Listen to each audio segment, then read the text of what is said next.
Welcome to the Workers' World Labour Show. I'm your host, Helga Jansen-Daubia, and standing by at the Labour Show news desk is Michaela Miller. In this week's show, we focus on the government's rollout of COVID-19 vaccines as it gains full momentum, especially with the 18 to 35 age category receiving vaccines in huge numbers. In today's show, we ask if employers can make vaccination obligatory or compulsory as a condition of employment. This question is, of course, part of a growing number of questions, certainly an indication that COVID-19 is changing our way of life. With us to discuss the question of vaccination, we're joined by Professor Halton Cheadle from UCT's Department of Law, Commissioner Chris Nissen from the Human Rights Commission, and certainly no stranger to the Labour Show, and finally, Puleng Menele, NUMSA's Health and Safety Coordinator. Welcome to all of you, and thank you so much for taking the time. Thank you so much for joining us. Let's get into the discussion. Mr. Menele, Mr. Dalishlazo, give us a sense of whether there's been extensive cases of resistance by workers to be vaccinated. Mr. Dalishlazo, let's start with you in the public health sector. Well, good afternoon to you and good afternoon to everybody. If you remember, initially, we had a major challenge initially when the issue of vaccine was about to hit our streets. If you remember, the initial, in terms of the plan, those who had to, it had to start with were the healthcare workers. Of course, that was obviously caused by the fact that many of them are on the front lines, well, all of them are on the front lines, and many of them were getting infected in large numbers. Not only getting infected, but also needing admission into our facilities. Not only admission, but also needing higher care in those facilities. And unfortunately, we've lost many of them. Now, at that initial stage, because not everybody was quite sure of what this sort of animal we're getting ourselves into, there was a lot of resistance. There was also a lot of hesitancy. And all of that should be understood, because when something is new, not everybody is 100% sure or even committed to take part in it. We experienced a lot of that initially. And also, if you remember, with the first phase targeting healthcare workers were not sure whether they were made guinea pigs, because they were asking a lot of questions, which we didn't think that they were getting adequate answers to those questions. So hence the hesitancy. But as we went to the second phase, of course, we did the first phase. Many healthcare workers got vaccinated. Not all of them. There were still those who were obviously not convinced, but it is great to see that many of them took the vaccine. And out of those who took the vaccine, we really didn't get any reports of any serious events, including death, from taking the vaccine. When we moved to the second phase, we also obviously, the more it is, even healthcare workers became, and more even committee members also, because there was nothing to report to the effect that they should be doubtful that they should not be taking it. Comrade Puleng from NUMSA, what has NUMSA's experience been? Have there been workers who have been hesitant as the rollout started getting momentum? And what were the reasons for their hesitancy? Good afternoon to everybody, and thanks for having me. Without repeating what my colleague has said, of course, there was hesitancy in the beginning because we were faced with a pandemic that we did not know. And now that the health sector had started taking the vaccine, they were the first to be in line to take the vaccine. And as he has reported, this has brought the numbers down. And apart from that, we also see in countries where vaccines are in full swing that it reduces transmission by 95%. And NUMSA also has made a statement on the 28th of June that we want to see our members being vaccinated. In fact, we want to see employers making vaccines available for our members to be vaccinated. And over and above that, we have also seen a lot of our members going out to get vaccinated. Thank you for that. Professor Cheadle, thank you for joining us. Of course, the op-ed pieces that you've been writing in online newspapers have sparked lots of debate. But I suppose the first question that I want to ask on behalf of our viewers is, can an employer legally require workers to be vaccinated? Can this be a condition of employment?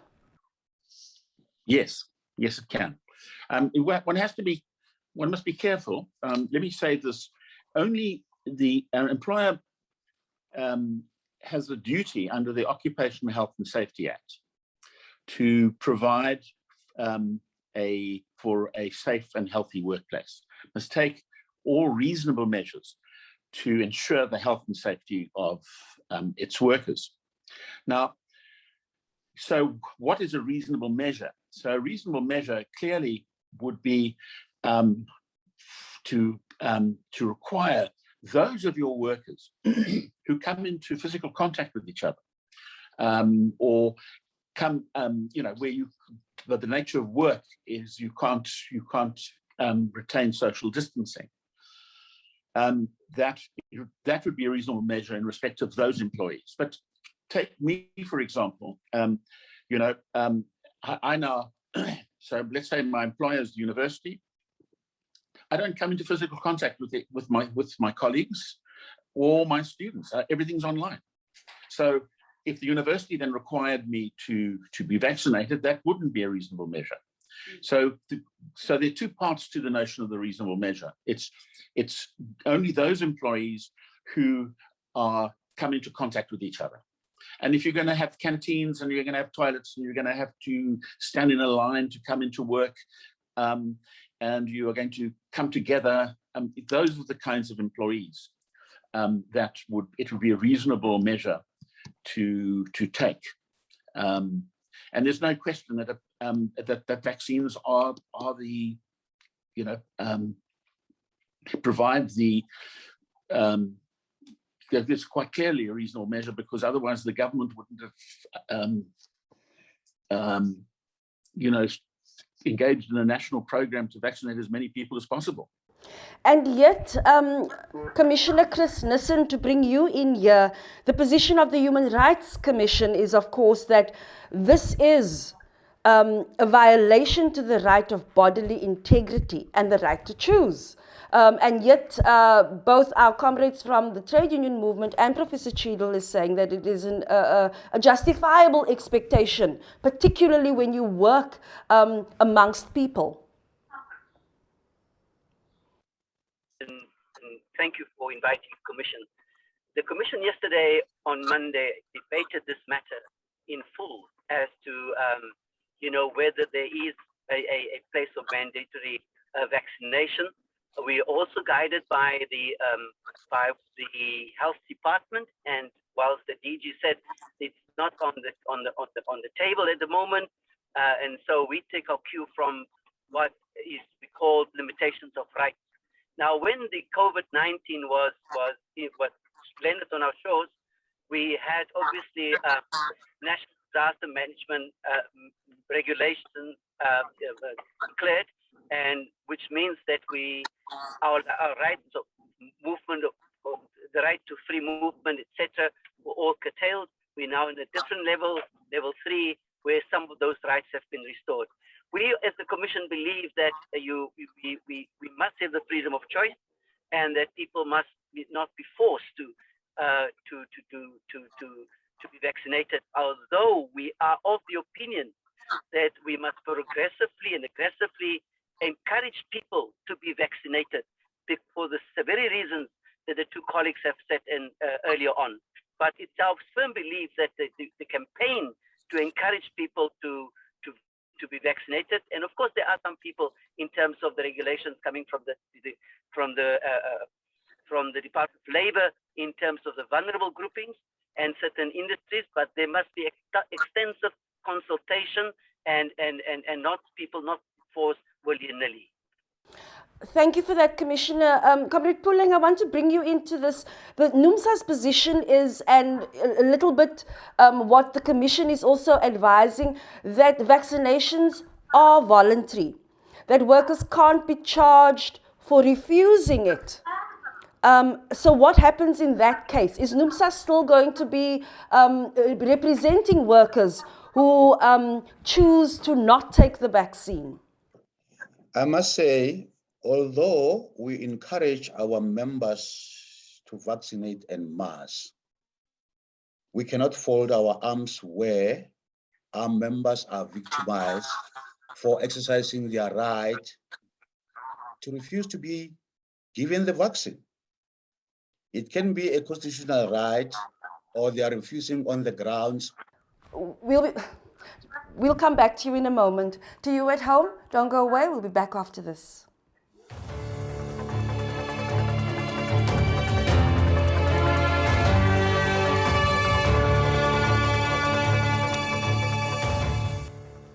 Welcome back. In this week's top stories, public service workers protest for higher wages outside Western Cape Legislature. Lecturers at the Technical University of Mombasa strike over the implementation of the 8.8 billion shilling salary deal. And moving abroad, Amazon workers in Germany strikes on Prime Day. To continue this week's discussion, back to Helga. Thanks, Michaela. Welcome back to you. Comrade Pulling, you were explaining to us the conditions under which you would need to protect your workers in the instance where they refuse to take the vaccine. Yes, I was saying that although NUMSA is 100% behind the vaccination program, however, we cannot fold our arms when our members out there are victimized by employers for exercising their right to refuse to be vaccinated. They can exercise their right, their constitutional right, on constitutional grounds or on medical grounds, and they cannot be victimized for that. So, Mr. Delishlazo, let's bring you into this. On what? Give us an example. DENOSA, of course, organizes in the health sector a midwife or a hospital porter who is in contact with the public, and noting that that public health is a public good. How do we justify workers refusing when they are on the front line? Given the example that you gave previously, the hesitancy and people are coming now out and taking the vaccine. What do you say to a member who says, I don't want to because my religion doesn't allow me? Well, of course, if it's a constitutional right, we must be very careful of violating people's constitutional rights. Yes, we do have a crisis on our hand, and everybody has seen the devastating effects of this crisis. And I think everybody really wants to go back to the normality that we once had as humanity. And not only that, we will return to normality, having lost siblings, having lost breadwinners in our homes. Therefore, the essence of getting rid of the virus, from the world, I believe it's a common ambition of everybody. We do understand, and this is where our concern is, as obviously coming from a labor perspective. We hope that there will not be any victimization of workers on the basis that they do not want to take the vaccine. We believe that this could be an opportunity for all of us to look at things from a four-dimensional approach. Look at every decision that you make as the employer from all angles. Be careful. Can I bring in Professor Cheadle in here? Professor, what Mr. Delishlazo, of course, illustrates or explains is that every case would need to be evaluated. It's, of course, very time-consuming, not when we are also tasking the workforce and we're tasking labor and employers to get on with the job of fixing the economy. So it is clear that no right is enshrined, no right is absolute. We have conflicting rights at play here. The constitutional right to dignity, but also the rights of the majority of employers to a safe working environment. Prof. Cheadle, how do we resolve these conflicting rights? Does one trump the other? Let me say to you, first of all, you've got to understand that you have a right, but only insofar as it hasn't been limited by a reasonable and proportionate law. So, when Mr. Nissen says you've got a constitutional right, and when the representative from NUMSA says you have constitutional rights, well, you don't. So let me put it this way. So your right to your religion and your right to bodily integrity is limited by Section 8 of the Occupational Health and Safety Act, which places a duty, by the way, which if an employer does not comply with, is a criminal offence. And by the way, so the question then is there a duty on employers to take a reasonable measure in respect of workers who come together on premises, and the answer is yes. That would limit the rights that workers have to bodily integrity and to religion. And in that means, of course, that they're not being victimized for their constitutional right because they don't have it. So the right's been limited. The rights don't exist on their own. They exist under and through law. And so what's really also important for people to recognize is that and I'm not talking now medical grounds. So if you have medical grounds, that's really quite a separate issue. What we're dealing with here is the right to insist that you don't want to be vaccinated because of Section 12 of the Constitution, or the right to religious beliefs. Now, the difficulty is, do you have those rights when the law limits them? No, you don't, and so you can't be victimized, and therefore it's not unfair discrimination. And to respond to Mr. Nissan, we're not arguing in our piece in relation to public health. That is the government imposing a mandatory obligation on all citizens to be vaccinated. The first article we wrote was merely to open up the debate, to recognize that it is permissible for government, and it is a duty on employers to limit to vaccination. Professor Cheadle, allow me to bring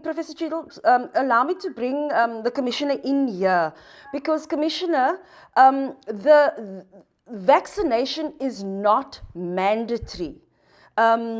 There are guidelines that have been gazetted. And so, as Professor Cheadle illustrates, this is not a definitive right. Having said all of that, my question to you is this, as the Americans would put it, a culture war? A culture war between our liberal constitutional values and the common good that's going to protect us all. And thrown into that, the toxic mix of misinformation. Are we at a crossroads in our society as this question begins to brew?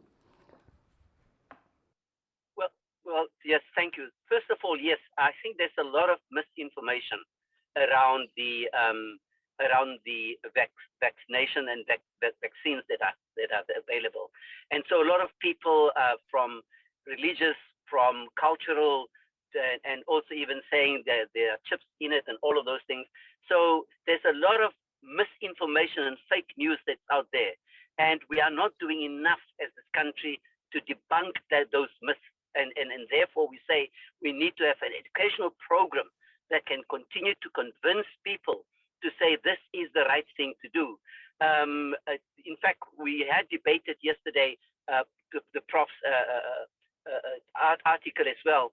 And so we are saying that, yes, while there are limitations of rights in terms of the National Disaster Management Regulations, we cannot continue forcing people to through law or through whatever legislation to be forced to be vaccinated.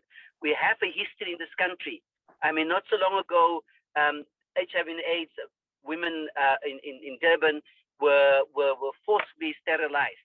We have seen in our country how the bodily integrity has been violated in the name of legislation. So yes, we understand and understand where the prof comes from in terms of the conditions where the employer is supposed to take responsibility for the health and safety. But we have received as this commission, and over the years we've seen how many employers have actually violated those very acts and regulations that the professor has been talking about. So yes, while we are saying we will encourage people, we'll make sure that we must pull out all stops in order for us to make sure that people get vaccinated, because this COVID-19 and the death has been such an undignified way for people to bury their loved ones, and there are many of us that knows people that have lost loved ones and so on. But it's important that we encourage people to go and vaccinate and debunk the myths. And yes, we are in a situation where our society is also mistrustful of certain things, and so we need to also create that trust in the process of vaccination. We need to create the trust in terms of the efforts being made by all and government as well to make sure that we create a safe society. Thank you for that. To you at home, don't go away. When we come back, we're going to continue the discussion, Comrade Delihlazo, about the enabling legislation, particularly occupational health and safety. Don't go away.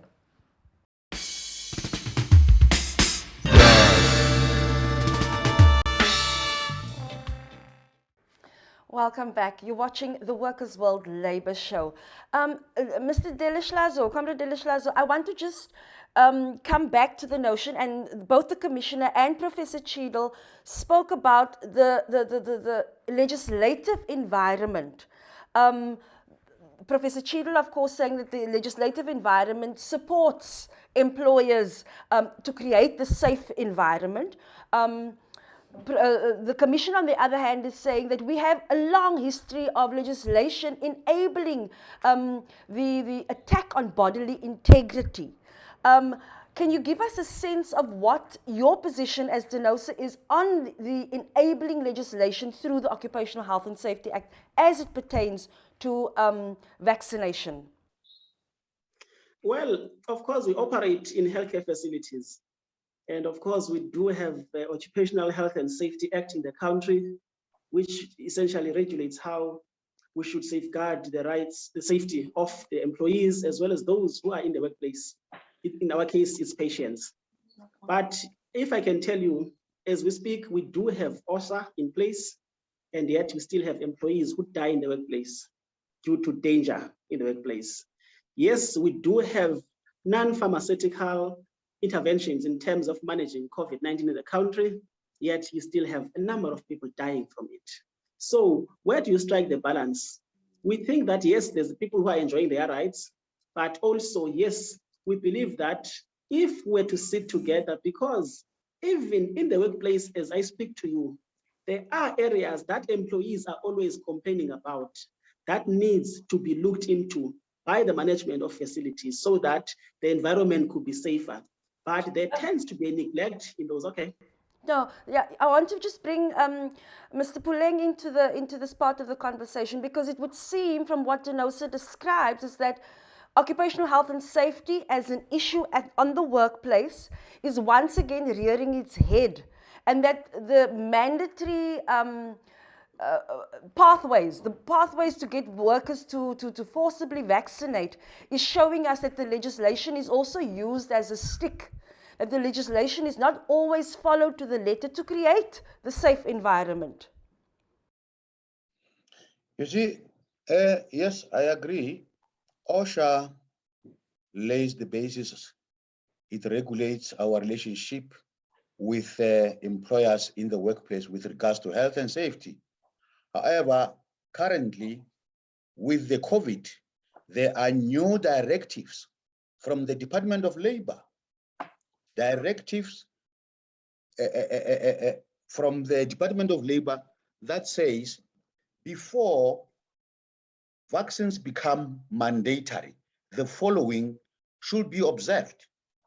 For instance, it says that if an employee refuses to be vaccinated on medical grounds, the employer should counsel the employee and, if requested, refer the employee health and safety reps, refer further for medical evaluation should there be a medical contradiction for vaccination. So it's very straightforward to say, look, before it becomes mandatory, the following must be taken into consideration. And we don't see employers doing that. I want to get Professor Cheadle back into this part of the conversation. Prof, it would seem that there's this issue, but there's also the traditional tensions between labor and employers that are also in the mix in this issue. Is this a correct assumption to make, or that's fueling some of these tensions? No. Look, I mean, there's always two different set of interests at play, but one set of interests where labour and employers share, and that's the health and safety workplace. So, and I think it's I was involved in drafting that the Department of Labour direction, occupational health and safety direction. And it's quite right. I mean, the process is that employers, before they make it mandatory, they've got to identify employees who as I've said, are the employees who are coming into contact with each other, who could transmit as between themselves or with the public. And once you've identified those, and one then makes it a requirement that they be vaccinated, and obviously within a period of time, and your system to register and provide transport for vaccination. Then you have to, and somebody disagrees, doesn't want to do so, then you've got to inform those employees. And the guidelines have from the Department of Health a whole range of information that an employer can then convey to the employee. Then they must counsel them. They must have HR, the health and safety representatives must be brought in, even trade union officials, and in order to counsel them and to convince them. So, and if employers are not doing that, then they're in breach of the direction. And if they dismiss an employee for refusing without having gone through that process, that would be an unfair dismissal, unquestionably. But Prof, is this not placing additional strain on the operation to get back? And I think it was Mr. Dalishlazo who was talking about get back to some sense of normalcy. All these guidelines, notwithstanding, of course, that workplaces need to ensure health and safety. But if employers are having to tick all these boxes, what does this mean for the safety and security of my job? When every morning there's somebody... Yeah. No, but first of all, the quickest way we can get back to normalcy is to have as many people vaccinated as possible. All right. So to the extent that there's any additional points here, additional burdens on the employer, the critical thing is, that vaccinated employees are protected from, basically protected, very high rates of protection against severe illness and fatality. That means you don't have your workforce off sick. You don't have your workforce being isolated and quarantined. Just think of the problems that happens at the moment and impact on workers as well. Then the second issue is this, that the vast majority of workers are agreeing to be vaccinated. You're talking about a small minority. So, and once you start the counseling process and you inform workers, that's when they say, okay, I understand now that that if you inform workers, you're going to find that they're going to agree. So, I've advised a friend of mine who has workers on his farm, and some of these workers were resisting, and I said to the farmer, listen, what do yourself a favor, don't you provide doctors for when they're sick? He says yes. I said, why don't you just bring the doctor in and speak to them? The doctor came in and spoke to them. They all agreed to be vaccinated. So, and I absolutely agree with the unions and with Councillor Commissioner Nissan. Persuasion is quite clearly the right way to go. Mm-hmm. And I think that's what the Occupational Health and Safety Direction from the Department of Labour by the Minister of Labour is directed towards doing. Commissioner, let's bring you in here. Prof. Cheadle speaks that it's a small minority within the larger landscape of people who are resistant. But you spoke about that this is an illustration of the lack of trust, that people fall for the misinformation, that they are mistrustful of the process, sharing their personal information, their blood types, their health records, etc. How do we overcome this mistrust? Yeah, indeed. We live in a very dysfunctional society. And, when COVID hit us, it opened up that fault lines of the inequality in this country. And when we say to people, sanitize and wash your hands, and you go to informal settlement and there's not even water there, and so on. So how do you then say, keep the distance when there are 20 people in the house, when people in Parkwood, backyarders, people sleep under a table and so on. So all of that open up those fault lines that is in our society. So we need to do a lot of education. And I'm so excited about it at the moment, because when I visit the centers or I monitor, look around the centers, I can see a lot of young people flocking to be vaccinated. So there is and I think that is also what we need to highlight, and we encourage and say, please go and vaccinate. The religious institutions, the faith-based organizations, we need to, and I've listened to people in their sermons continuing to encourage people to be vaccinated. And I think it's bearing fruit. It is indeed bearing fruit, but there's a lot of work still to be done to debunk the myth and to build the trust. Indeed, public education is perhaps the way to go. To you at home, don't go away. We'll be back after this.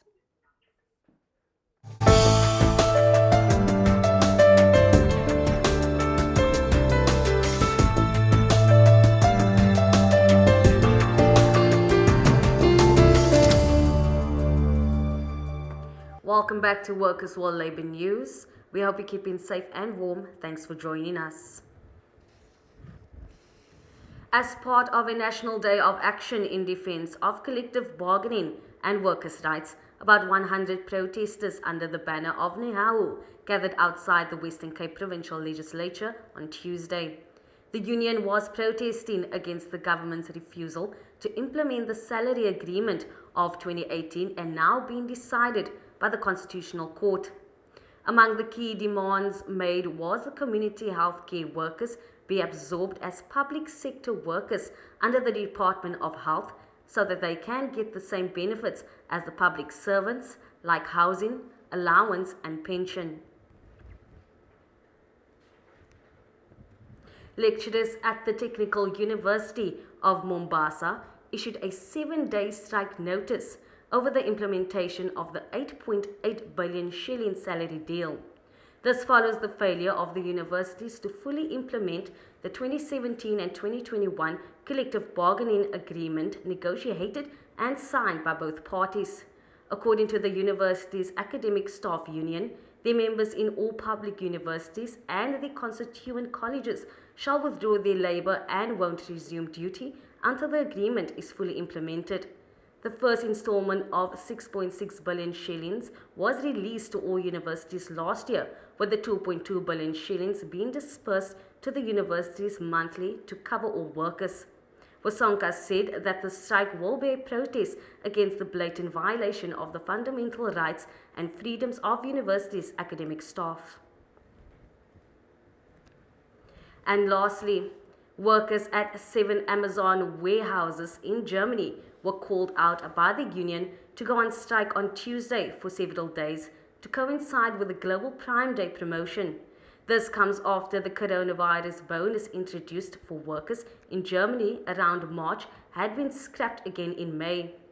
Verdi said it was organizing the 2-day strike as part of a long-running battle with Amazon in Germany over better pay and working conditions. Amazon's work practices were once again in the public eye after a report by a news site revealed that last year's Prime Day was the most dangerous for workers. Germany is Amazon's biggest market after the United States. Amazon holds Prime Day to boost summer sales. That's a wrap from the news. If you have any story you'd like to share with us, you can send a WhatsApp message or a voice note to 081 552 4551 or simply send us an email to labour@wwmp.org.za. Can COVID-19 vaccination be made obligatory for employees at the workplace? That is a topic of discussion for this week. To continue, here's Helga. Thank you so much, Michaela. Can we come to Mr. Dalishlazo, if he's still with us? He seems to have a gremlin in his system, so he's not with us. And perhaps I can throw the question to comrade from NUMSA, Mr. Puleng. Public education is what the commissioner was talking about before the break. And that we're seeing the value of that in the high numbers of young people, the 18 to 34 age category, that have taken up the vaccine. Is this something that the trade union movement should also be taking responsibility for, to rebuild the trust in the system? Yes, I would agree with the professor, because the more people get vaccinated, the less people will have being hospitalized. Mm-hmm.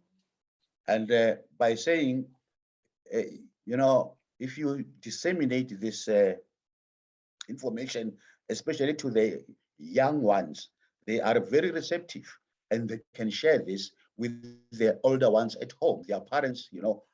We still have elderlies who are refusing to be jabbed. So if you share this with the young ones, they are messengers, they are catalysts. They will carry the message home to their parents to say, please get vaccinated so that we get the herd immunity that we want as a... Professor Cheadle, perhaps a little bit of an existential question, né? But how do you think this is going to alter, if so, employer-worker relations, but also the post-COVID workplace? I'm not sure that I completely understand.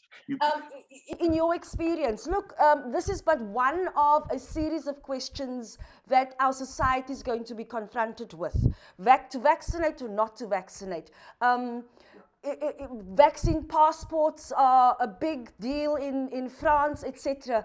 But in South Africa, does this moment where possible mandatory vaccination is kind of on the horizon, does this have the potential to change the post-COVID workplace in terms of workers' rights, but also employers' need to get on with the job of, building the economy with workers? Well, I mean, I think we should become, we must think about the post-COVID. I mean, will we ever have a post-COVID? So what the science is showing, and I'm sorry you don't have somebody like Glenda Gray on the on your in this workshop, because and that's why we wrote this thing together. She does the science and I did the law. But what the science is showing is that we're probably going to have boosters, very much like, you know, flu vaccinations. So, you know, the the flu epidemic or pandemic was in 1918, I think, and we still have flu around. And people, and you know, and I was quite stunned when I discovered just how many people die of flu every year. So I assume that, you know, we look at the post-COVID workplace. I think that we will get pretty back to normal, but we must expect that we're going to have to probably continue vaccinating for the rest of our lives. Indeed, Prof. Commissioner, so we're moving into this post-COVID where it is no longer a pandemic, but it is endemic to our society. How, in your view, will this new normal way of living, how do you think it's going to impact an already, in your words, dysfunctional society? Will it deepen and entrench the inequality and the fault lines? And what can we do? Well, I think that what we've learned from this pandemic, and when it continues,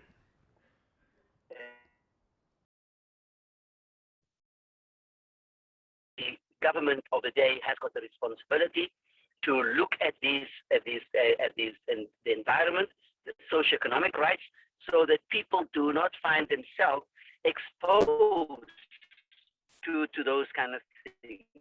So they're exposed to the virus, and we need to do a lot of things around water, sanitation, housing, etc., and create the space for people.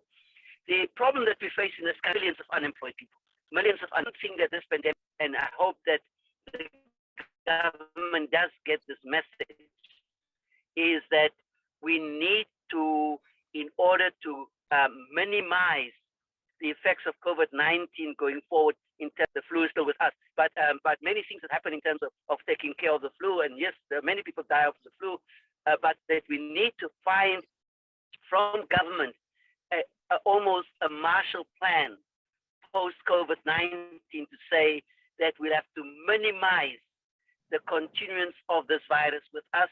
We will have it, but we should not have it the way we're having it now, by putting into place measures for the realization of the socioeconomic rights of our people. Absolutely presents another window of opportunity, Commissioner, to realize a lot of the rights enshrined almost 30 years ago. To you at home, don't go away. We'll be back after this.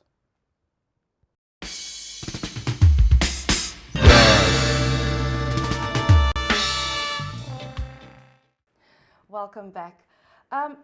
I want us just to move as we go into our last segment, and I'm hoping that Professor Cheadle and Commissioner Nissen is still with us. Of course, South Africa and this moment of vaccine hesitancy, of possibly mandatory vaccines, and the guidelines as put out in the Gazette, I think it was in June. This is not happening in isolation. There are examples across the world where the collapsing of these tensions in society are coming to roost. Professor Cheadle, what can we learn and perhaps adapt for the South African context in from other parts of the world? Well, I think if you just look at what's happening in New York at the moment. So, for example, what they've done in New York is they've required all restaurants to make it obligatory for customers to have what is called a vaccination passport. But it's really no different from the vaccination card, that big yellow card that we have. So if you go to Tanzania, sorry, and you want to come back into South Africa, well, they won't let you in unless you've had your yellow fever. And so, I have my yellow fever certificate. I go to Tanzania, I come back, and I've got my vaccination. And I think that's probably where one's going to move. And it would allow, for example, for instead of having an empty stadium when the Springboks are playing the Pumas and the Lions, you know, that you could half fill that stadium, requiring everyone at social distancing. If you said, listen, you can go and watch rugby and soccer if you have a vaccination. That, I think, would have a massive suction effect. That I think would really seriously induce people to think twice about vaccination.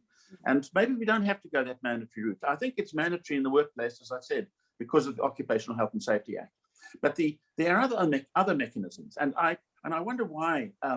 For example, Vodacom, you know, which provides an advert. I get it on my Vodacom all the time, telling me stay safe, do this, do that. Why don't they give free airtime to people who have can show that they've been vaccinated? I mean, this is the kind of inducement that I think ShopRite, Checkers, and others should do. We shouldn't only look at from a legal side. I think there are a whole range of things that South Africans can do to get people on board. Commissioner, Communication is fundamental. Absolutely. Commissioner, would you agree that perhaps the stick and carrot route, the carrot instead of the stick route, is maybe a better way to go than to enforce, noting, you know, our historical and our cultural legacy of enforcement? You know, the law does not always change people's behavior. Yeah. We've seen this in fighting crime.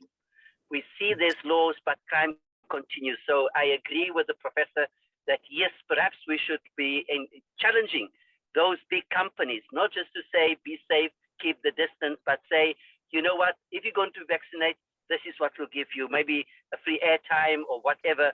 And I fully agree with that and say, let us go out there and let corporate South Africa come together and say, you know what, we want to keep South Africa safe. We love South Africa.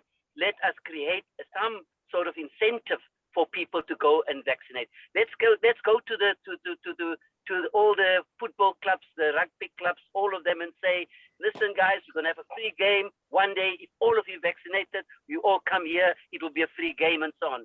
The problem that we live, again, in terms of the dysfunctional society, you know, a restaurant can say, you can't come in here, you please be vaccinated and come in and you get an extra cold drink. But the chisanyamas in the township, you know, people are flocking to the chisanyamas. And perhaps those are also the people that we need to go and say, can you please engage your customers and say, you know, please go vaccinate. I am vaccinated, go and vaccinate. And I think that's the message that we need to send to people, because we come from an era where mandatory sterilization, you know, all of those kind of things have come, and we do not want to see that. But what we do want to see is a powerful campaign to say to people, please keep safe, vaccinate, make sure that you encourage other people to vaccinate, and don't believe any fake news about a chip in it, and you know, and this about the vaccination. Yes, of course, vaccinations are not all of them over the years are not always the best thing, because some people are vaccinated against flu and still get the flu. So we need to understand that, but we need to understand we're in a crisis and we all need to come together and say, let us go and vaccinate. Thank you for that, Commissioner. Mr. Puleng, there's also, of course, a responsibility given the scenarios and the hope that both the Professor and the Commissioner give, that this needs to be a societal approach to vaccinate if we don't want it to become mandatory. What do you think the role of the union movement could be in this moment? I think I've already said that NUMSA has made it public that we want employers to make vaccines available, and we encourage our members to get vaccinated. So I agree with them that the more people get jabs, the better. And not only because we now talking from a labor perspective, workers is just a tiny group of the population. If you look into the statistics, we have fewer people at work than those who are not at work. And the message cannot only be directed to workers. So there has to be a multifaceted approach to the community at large if we are serious about arresting this pandemic. Thank you very much for that. We're in the final segment, final seconds of our show. And I want to ask you each just in 20 seconds or less to give us final thoughts on this moment. Professor Cheadle, do you think there'll be any precedent-setting cases of dismissed workers in the coming days, or can we avert this? Well, I mean, we're averted by having proper communication. Commissioner Kingsand's absolutely right. And trade unions must not just be supportive of it, they should be actually actively engaged in persuading employees to be vaccinated. And yes, I think there will be court cases. That's quite clear, unfortunately. Commissioner, what is the Human Rights Commission? You indicated earlier that you would be taking your cue from national government in terms of the position on mandated vaccines. Also, we will not only take our cue from that, but we also receive complaints, and we have to follow those complaints. If a person says I'm against it, and there will also be court cases if government goes on mandatory vaccination. But I mean, as we've seen many other court cases. But let me just say this. You know, I think the prof's article, the prof's work is very important because it develops and stimulates debate. And thank you for that, and for the unions as well. Of course, we need to protect and the workers that they must be safe, and that they have to be also be conscious of the fellow workers' safety and health. But we do not also want employers to use this to dismiss workers willy-nilly. I don't think it's going to happen, but I just want to caution against that. As the Commission, we are very clear. We are for vaccination. We will do whatever it can to persuade whoever we must persuade to go and do the vaccination, to be vaccinated. And myself, I was one of the first to go and be vaccinated. Thank you to all our guests. Thank you so much for taking the time and contributing to this very, very important conversation. I doubt that this is the last that we'll be hearing from this, and we trust that all of you will be back to contribute more as we get deeper into this. From me, Helga Jansen-Daubia, and our crew here at the Labour Show. Till next time.